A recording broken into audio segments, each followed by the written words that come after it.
हुकूमत का पेट्रोलियम मसनूआत की कीमतें बरकरार रखने का ऐलान। आलमी सतह पर पेट्रोलियम कीमतों से मिलने वाला रिलीफ आवाम को मुंतकिल करेंगे। इन पैसों से सक्खर, हैदराबाद, कराची मोटरवे मुकम्मल करेंगे। वज़ीर-ए-आज़म शहबाज शरीफ का वफाकी काबीना इजलास से खिताब। कहा, कच्ची कैनाल का दूसरा मरला भी तेज़ी से मुकम्मल किया जाएगा। आलमी मयार की कोयटा खुजदार कल्लात रोड तामीर की जाएगी। N25 मनसूबा 2 साल में 300 अरब रुपये की लागत से मुकम्मल होगा। बलूचिस्तान खुशहाल होगा तो पाकिस्तान भी खुशहाल होगा। वज़ीर-ए-आज़म की ईरान में 8 पाकिस्तानियों के कत्ल की शदीद मज़म्मत। कहा कि उम्मीद है ईरानी हुकूमत कातलों को गिरफ्तार करके सख्त सज़ा देगी। वफाकी काबीना की पेट्रोलियम प्रोडक्ट्स ऑर्डिनेंस 1961 में तरमीम की मंजूरी। सस्टेनेबल इन्वेस्टमेंट स्कोप फ्रेमवर्क की मंजूरी। National agri trade and food safety authority के क़याम का बिल पार्लियामेंट की मंजूरी भेज दिया गया।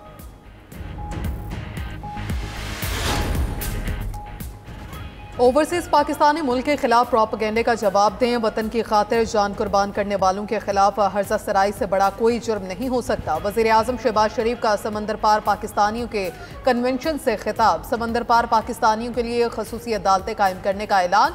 ओवरसीज पाकिस्तानियों के लिए मेडिकल कॉलेजेस में 15% कोटा मुख्तस। मुल्क भर की यूनिवर्सिटीज़ में 5% कोटा मुकर्रर करने का भी ऐलान कर दिया। वज़ीर-ए-आज़म ने कहा, जाली मुकदमात रोकने के लिए सिविल कोड के तरीक़ाकार में तरमीम करेंगे। हुकूमत बैरून मुल्क मुकीम पाकिस्तानियों को सहूलत के लिए कोई कसर नहीं छोड़ेगी।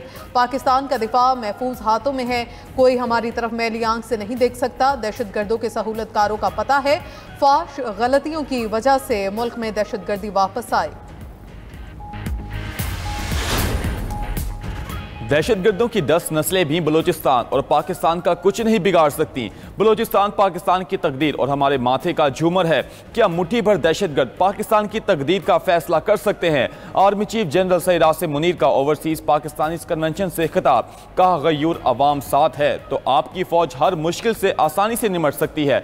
मुल्क की तरक्की के रास्ते में हाइल हर रुकावट को मिलकर हटा देंगे। हम कभी भी मुश्किलात और दुश्वारियों के सामने नहीं झुकेंगे। कुछ लोग ब्रेन ड्रेन का बयानिया बनाते हैं, वो जान लें ये ब्रेन ड्रेन नहीं बल्कि ब्रेन गेन है। सिपा सिलार ने मजीद कहा कि जब तक अवाम साथ हैं कोई मुल्क को नुकसान नहीं पहुंचा सकता।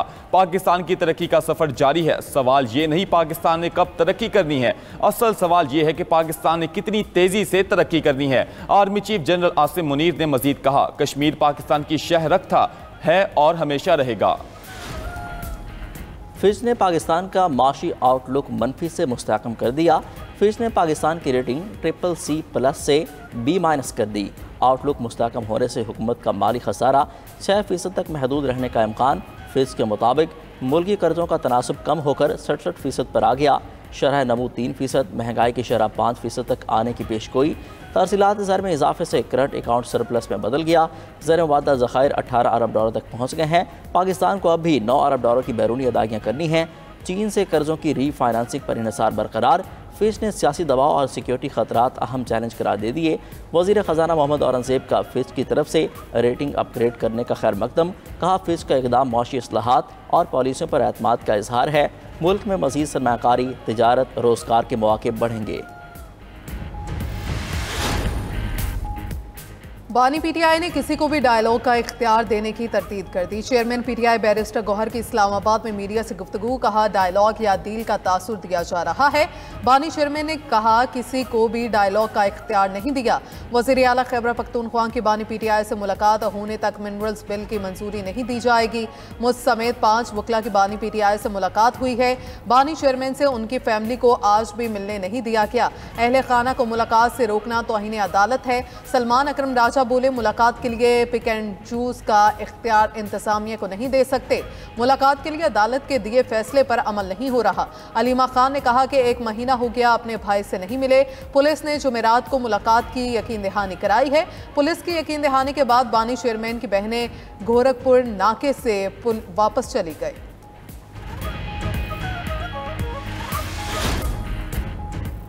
पाकिस्तान का दौरा करने वाले अमरीकी अरकान कांग्रेस ने बानी पीटीआई का जिक्र तक नहीं किया। तीनों अमरीकी अरकान कांग्रेस ने कहा, उनका पाकिस्तान की अंदरूनी सियासत से कोई ताल्लुक नहीं। स्पीकर कौमी असम्बली अयाज सादिक की इस्लामाबाद में मीडिया से गुफ्तगू।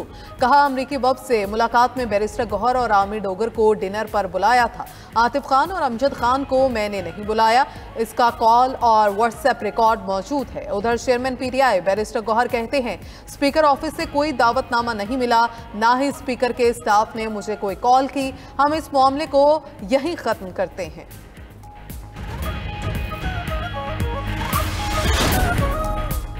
वज़ीर आला पंजाब मरीम नवाज से अमरीकी कांग्रेस के वफ्द की मुलाकात, बाहमी दिलचस्पी के अहम अमूद पर तबादला ख्याल, पाक अमरीका ताल्लुकात के इस्तेहकाम और फरोग के लिए मौसर इकदामात पर इत्तफाक किया गया। मुलाकात करने वालों में अमरीकी अरकान कांग्रेस टॉम सूजी, जोनाथन जैक्सन और दीगर शामिल थे। मरीम नवाज की अमरीकी वफ्द को पंजाब में ज़राई सनत, IT, तवानाई, सेहत और तालीम जैसे शोबों में सरमायाकारी की दावत। अमरीकी वफ्द को पार्लिमानी सतह पर वफूद के तबादले को मजीद बढ़ाने की भी तजवीज़। कहा, पाक अमरीका ताल्लुकात को बड़ी कदर की निगाह से देखते हैं। पाक अमरीका पार्टनरशिप में मजीद वुसअत की गुंजाइश भी मौजूद है। पंजाब दो तरफा ताल्लुकात को नई जिहत देने के लिए तैयार है।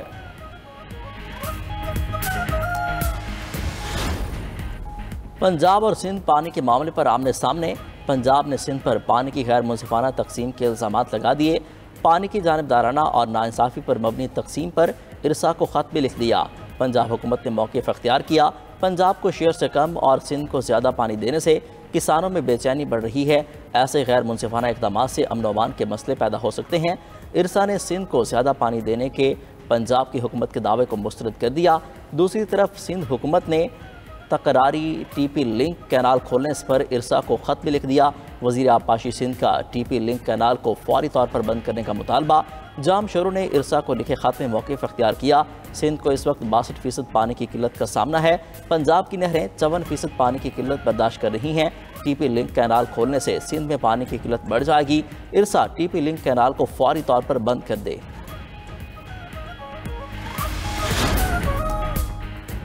कैनाल्स मामले पर शहबाज शरीफ और पीपल्स पार्टी एक पेज पर हैं। इस मामले पर पीपल्स पार्टी मगरमच्छ के आंसू बहा रही है। अपोजिशन लीडर उमर अयूब की पेशावर में मीडिया से गुफ्तगू। कहा, नहरों से मुतालिक हमारी पेश की गई करारदाद गायब कर दी गई। कैनाल सिस्टम में तब्दीली के फैसले अंधेरे में किए गए। पानी के बहाव में तब्दीली की भी मंजूरी दी गई। ये सिंधी अवाम की पीठ में छुरा घोंपने के मुतरादिफ है। उमर अयूब ने मजीद कहा, माइंस ऑन मिनरल्स बिल की जांच पड़ताल होगी। इस बिल पर बानी चेयरमैन के अहकामात पर अमल किया जाएगा। इससे पहले पेशावर हाई कोर्ट ने उमर अयूब को 1 महीने की हिफाजती जमानत दी।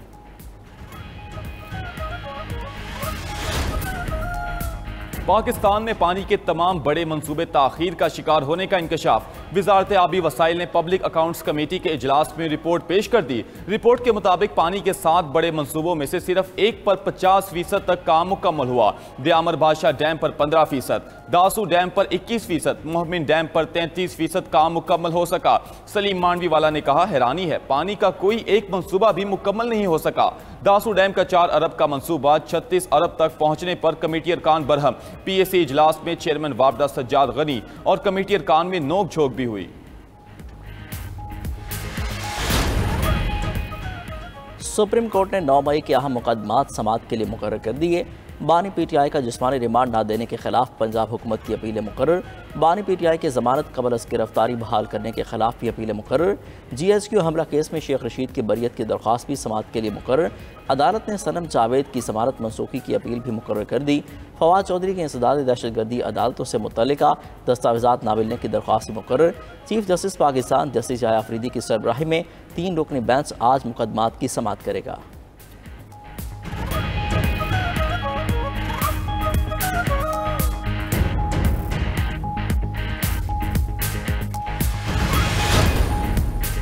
इराक के वस्ती और जनूबी इलाकों में रेत का तूफान छा गया। तेज़ हवाओं के झक्कड़ चलने से हद निगाह शदीद मुतासर। नजफ और बसरा समेत कई शहरों के एयरपोर्ट बंद कर दिए गए। लोगों के लिए सांस लेना दुश्वार, मामूलात ज़िंदगी दरहम बरम हो गए। इराक के अस्पतालों में 700 से ज़ायद सांस के मरीज दाखिल।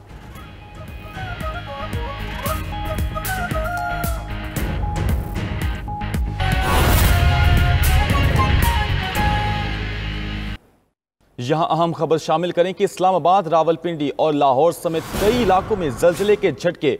पंजाब, खैबर पख्तूनख्वा, आज़ाद कश्मीर और गिलगित बल्तिस्तान के इलाकों में भी ज़लज़ले के झटके महसूस किए गए। अमरीकी जियोलॉजिकल सर्वे के मुताबिक ज़लज़ले की शिद्दत 5.6 रिकॉर्ड की गई, जबकि ज़लज़ले की गहराई 110 किलोमीटर थी। आपको अपडेट करते चलें कि इस्लामाबाद, रावलपिंडी और लाहौर समेत कई इलाकों में ज़लज़ले के झटके महसूस किए गए, जबकि पंजाब, खैबर पख्तूनख्वा, आज़ाद कश्मीर और गिलगित बल्तिस्तान के इलाकों में भी ज़लज़ले के झटके महसूस किए गए।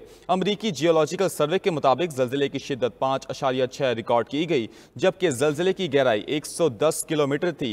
ज़लज़ले का मरकज़ हिंदूकश रीजन अफगानिस्तान बताया जा रहा है, जबकि ज़लज़ले के बायस फिलहाल किसी किस्म के जानी और माली नुकसान की इतला नहीं मिली है। इस्लामाबाद, रावलपिंडी और लाहौर समेत कई इलाकों में ज़लज़ले के झटके महसूस किए गए हैं। इसी हवाले से मज़ीद तफसीलात जानते हैं ब्यूरो चीफ पेशावर मुमताज़ बंगश से। जी मुमताज़, मज़ीद सूरत हाल से आगाह कीजिएगा। जी बिल्कुल, ज़लज़ले के ये झटके न सिर्फ दीगर इलाकों में महसूस किए गए हैं, बल्कि खैबर मुखा के बेशतर इलाकों में ज़लज़ले के झटके महसूस किए गए हैं। पेशावर के अलावा मर्दान, सवाबी, नौशहरा, चरकदा और बालाकोट डिवीजन में दीर अपर, दीर लोअर, सवात के इलाकों में भी ज़लज़ले के झटके महसूस किए गए हैं। इस तरह हज़ारा के तकरीबन तमाम अजला में ज़लज़ले के झटके महसूस किए गए हैं। जनूबी अजला में कोहाट, बनूटी खान और लकी मरवत में ज़लज़ले के झटके महसूस किए गए हैं और इसके अलावा तमाम कबायली इलाकों में भी ज़लज़ले के झटके महसूस किए गए हैं। ज़लज़ला पैगाम मरकज़ के मुताबिक चूँकि ज़लज़ले की शिद्दत काफ़ी ज़्यादा थी, तो इसलिए ये झटके मुल्क के ज़्यादातर इलाकों में महसूस की जा चुके हैं और इसकी जो गहराई भी कम थी, 89 किलोमीटर बताई जाती है, तो इसलिए भी ये झटके ज़्यादातर महसूस किए गए हैं। क्योंकि सुबह का वक्त था, तो इसलिए पेशावर और अक्सर इलाकों में लोग जो है वो नमाज की तैयारी कर रहे थे, तो इस दौरान ये झटके महसूस किए गए। लोग घरों से बाहर निकल आए, कलमा तैयबा का वर्त करते रहे और जो लोग सोए हुए थे वो भी झटके इतनी शदीद थे कि लोग जाग गए। हमारे रेस्क्यू के हुकाम से बात हुई, उनका कहना यह है कि ताहाल खुशकिस्मती से किसी किस्म की नुकसान की इत्तला नहीं मिली है। जी मुमताज़, क्या ज़लज़ला पैमा मरकज़ के ने आफ्टर शॉक्स के हवाले से कोई अपडेट शाया की है? नहीं, आफ्टर शॉक्स तो छोटे मोटे होते हैं हर ज़लज़ले के बाद, लेकिन कहा यह जा रहा है कि ये ज़लज़ला जो था ये कोई हिंदुकश की पहाड़ी सिलसिले में था और ये गुज़श्ता चंद दिनों से इसी किस्म के ज़लज़ले महसूस किए जा रहे हैं। लेकिन आज जो ज़लज़ले की शिद्दत थी वो पिछले हफ्ते में आने वाले जो ज़लज़ले थे उनसे काफ़ी ज़्यादा थी और चूँकि दुनिया के बेशतर जो खित्ते हैं वहाँ पे इसी किस्म के ज़लज़ले महसूस किए जा रहे हैं, तो माहिरीन का कहना यह है कि ज़लज़ले के ये झटके आइंदा दिनों में भी महसूस किए जा सकते हैं और इस खित्ते में खुसूसन जो हिंदुकश का पहाड़ी सिलसिला है, ये ज़लज़ले के लिए काफ़ी वल्नरेबल है और इस किस्म के ज़लज़ले यहाँ पे इसलिए भी महसूस किए जा रहे हैं। जी बहुत शुक्रिया पेशावर मुमताज़ बंगश, आपने आगाह किया। आपको अपडेट करते चलें कि इस्लामाबाद, रावलपिंडी और लाहौर समेत कई इलाकों में ज़लज़ले के झटके महसूस किए गए हैं। पंजाब, खैबर पख्तूनख्वा, आज़ाद कश्मीर और गिलगित बल्तिस्तान के इलाकों में ज़लज़ले के झटके महसूस किए गए। अमरीकी जियोलॉजिकल सर्वे के मुताबिक ज़लज़ले की शिद्दत 5.6 रिकॉर्ड की गई, जबकि ज़लज़ले की गहराई 110 किलोमीटर थी। इस्लामाबाद, रावलपिंडी और लाहौर समेत कई इलाकों में ज़लज़ले के झटके महसूस किए गए। पंजाब, खैबर पख्तूनख्वा, आज़ाद कश्मीर और गिलगित बल्तिस्तान के इलाकों में भी ज़लज़ले के झटके महसूस किए गए।